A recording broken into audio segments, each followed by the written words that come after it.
वो imperative sentence आप समझिए। इम्परेटिव वो सेंटेंस होते हैं जिनसे आज्ञा या फिर सलाह और या फिर सुझाव, लिख लीजिए इम्परेटिव सेंटेंस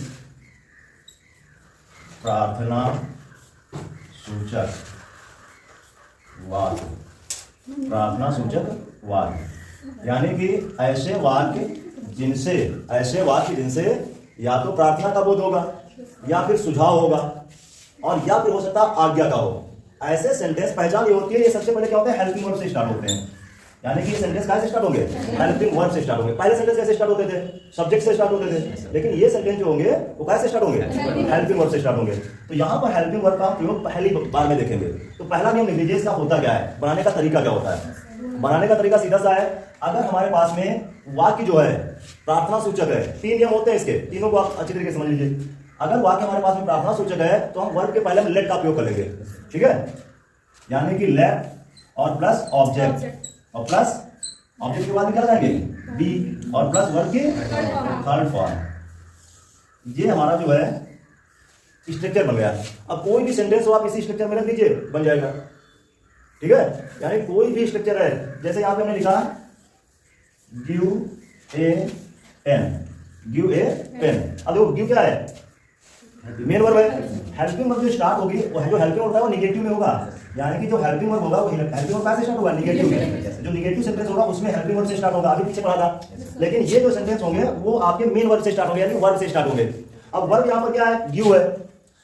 ए पेन आपका ऑब्जेक्ट आया, क्योंकि जो मेन वर्ब होती है, मेन वर्ब के बाद में क्या आता है, सीधा सा आपका ऑब्जेक्ट आ जाएगा। इसको जो हम बनाएंगे तो इसी पे रख लेंगे। पहले तो लेट लिख लेंगे, लेट। अब ऑब्जेक्ट को लिखेंगे तो यहाँ पे ऑब्जेक्ट दे रखा है, तो ऑब्जेक्ट हमारा क्या है, ए पेन है, तो ए पेन लिख लेंगे, ए पेन, लेट ए पेन। अब उसके बाद में बी लगाएंगे, बी स्ट्रक्चर में, तो बी लगाएंगे तो यहाँ पर हो जाएगा बी। अब उसके बाद में करा वर्ब की थर्ड फॉर्म, जो हमारी मेन वर्ब है, वर्ब की हम क्या लगा देंगे, थर्ड फॉर्म लगाएंगे। तो थर्ड फॉर्म यहाँ पर गिव की क्या हो जाएगी, गिवन हो जाएगी। ये हमारा सेंटेंस ये एक्टिव था और ये हमारा क्या बन गया, पैसिव बन गया। तो इस तरीके से हमारा सेंटेंस आसानी के साथ में ये बन जाएगा। ये तो सिंपल सा हो गया। अगला कहता है कि अगर सेंटेंस जो है वो आपका कैसा है, निगेटिव है।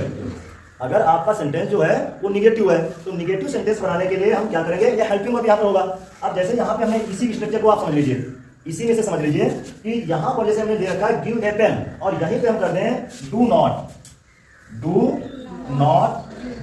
Give a pen, do not give a pen, pen मत दो, do not give a pen, pen मत दो, तो निगेटिव हो गया। तो यहां पर हम स्ट्रक्चर बदल जाता है, left plus object plus not be, यानी कि बी के पहले हम क्या लगा देंगे, बी के पहले हम लगा देंगे नॉट का प्रयोग कर देंगे। अब ये हमारा निगेटिव में हो जाएगा। यानी कि पहला हमारा था कि हम वर्ब जो स्टार्ट होगा तो उसमें let plus object plus be plus verb की थर्ड फॉर्म करेंगे। लेकिन यहां पर जो हमारा दूसरा सेंटेंस आएगा निगेटिव, तो निगेटिव में हम बी के पहले नॉट का प्रयोग कर देंगे और डू को हटा देंगे।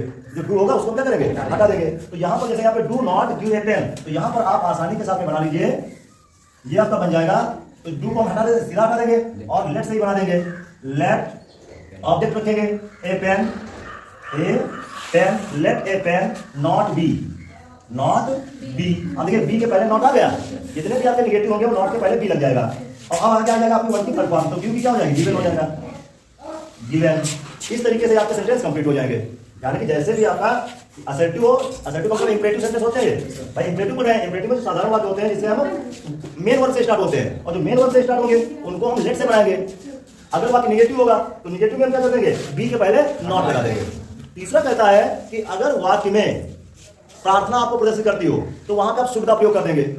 लेकिन अगला कहता है अगर वाक्य में, जैसे ये ले लो, अगर वाक्य में तीसरा, इसको नोट कर लिया, नोट कर लिया। अब देखिए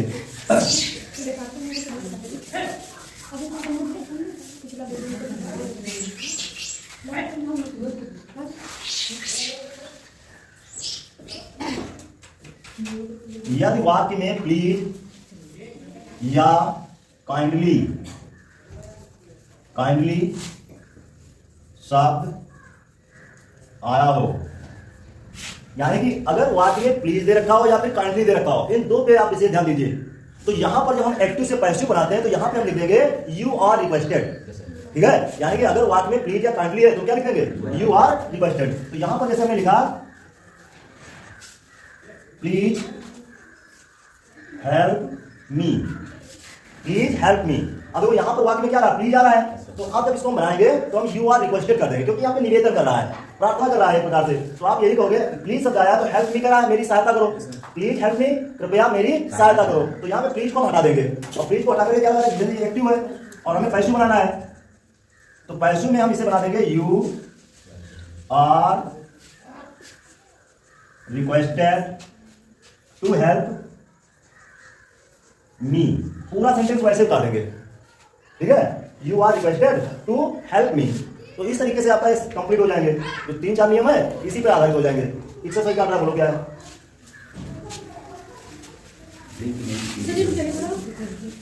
लिख लीजिए, साथ में लिखते डालो,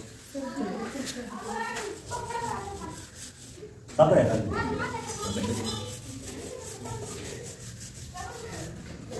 पहला सेंटेंस बताओ, ड्रिंक मिल्क इमीडिएटली, ड्रिंक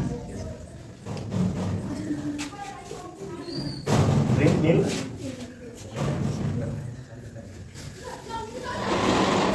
अब यहां पर कह रहा है drink milk every day. Drink माने पियो, मिल्क माने दूध, एवरी डे में प्रत्येक दिन। तो यहां आप लेट से बना रहे हो तो लेट से सीधा सा आ जाएगा लेट, उसी स्ट्रक्चर को फॉलो करेंगे।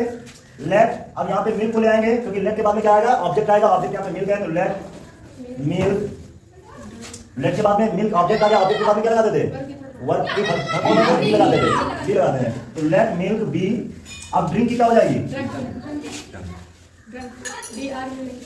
Drunk, let milk be drunk, और ये एवरी डे लास्ट में चला जाएगा। इस तरीके से पहला बन जाएगा आपका। दूसरा क्या है, do your homework, do your homework, do your homework, ये तो रहा है, वो कर लीजिए, डू योर होमवर्क। अब कह रहा है अपना काम करो, डू योर होमवर्क, क्योंकि जहां पर कोई ऑब्जेक्ट नहीं वहां पे यू का हम प्रयोग करते हैं। इंपरेटिव में अभी तो लिखा है यू आर रिक्वेस्टेड। जहां पर कोई भी नहीं होता, जैसे गणित में जब कोई चीज नहीं होता तो प्लस का मान लेते हैं, उसी प्रकार से अंग्रेजी में जब कोई सब्जेक्ट नहीं होता तो हम यू मान लेते हैं। तो यहां पर भी कह रहा है डू योर होमवर्क, अपना काम करो। तो यहां पर इसका बना, ये पैसिव आपका बन जाएगा। अब देखिए यहाँ पे जो डू आया है यही आपकी मेन वर्ब है, डू जो है आपका क्या है, मेन वर्ब है। अगर यहाँ पर नॉट होता तो ये हेल्पिंग वर्ब हो जाती, ठीक है, डू डिड डन। लेकिन जब हेल्पिंग वर्ब लाते हो प्रेजेंट टेंस में, इंडेफिनिट में, तो उसमें डू डज होता है, वो हेल्पिंग वर्ब होती है, मेन वर्ब होती है। तो यहाँ पर लिखेंगे लेट। अब यहाँ पर देखिए योर होमवर्क क्या है, आपका ऑब्जेक्ट है, ठीक है। तो let home your homework, let your homework be done, बन गया, ठीक है। तो इस तरीके से आपका सेंटेंस कंप्लीट हो जाएगा। अगला देखिए कौन सा है, तीसरा,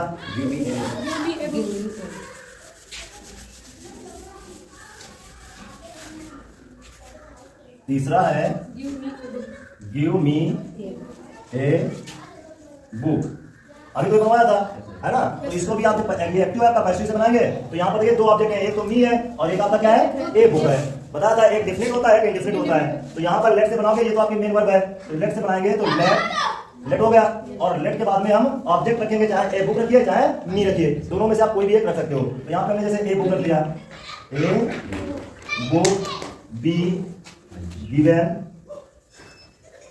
गिवन मी, गिवन मी को आप लास्ट में भी ले सकते हो, बी के बाद में भी यहाँ पर भी लगा सकते हो, ठीक है। तो इस तरीके से आपके सेंटेंस कंप्लीट हो जाएंगे।